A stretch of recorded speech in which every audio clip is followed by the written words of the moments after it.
Mugamba mutya abali ku channel yaffe eyitibwa Kyaiti YouTube channel yaffe kulwanira tutunuulire ebyokulya bino nga bw'obiraba tulabye ono kedo zino nyaanya wamu n'obutungulu bino byolaba bikulu nnyo okubeera ng'obiryako naddala ggwe alina ekizibu ky'okubeera ng'olubuto lwo lwesiba naddala ng'ogenze mmanju.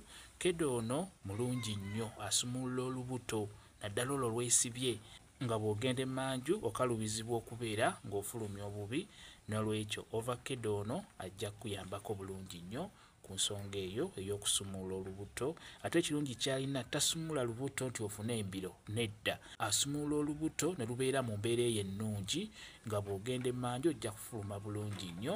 N'olwekyo ovakkedo ono mukulu nnyo osobola okubeera ng'omulira ku mmere ey'enjawulo. Kati ng'ebikomando, ekikomando ekyo capati ezo oba eŋŋano, ekyamazima eŋŋano eyo esibira ddala olubuto.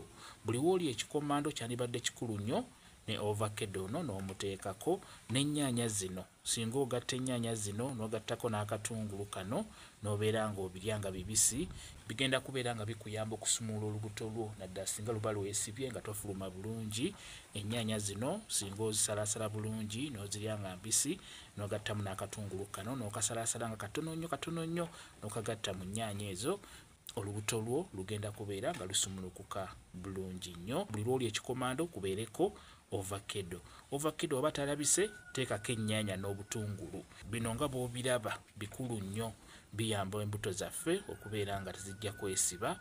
Bwe ziba zeesibye osobola okubeera ng'obiryako zigenda kusumulukuka, ogende emmanju obeere ng'ojja kufuluma bulungi nnyo.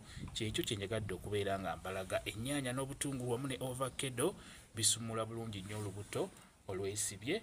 Kyekyo kamba WhatsApp namba yange osobola okumbuuza, nja kwongera okunnyonnyola ku vidiyo eno. WhatsApp namba yange eri 0777873401 yeeyo WhatsApp namba yange. Mwebale kubeera ku channel yaffe eyitibwa Kyaiti YouTube channel yaffe. Kyembasaba mugende mu maaso n'ogyegattako mubeere bulungi. Mweraba.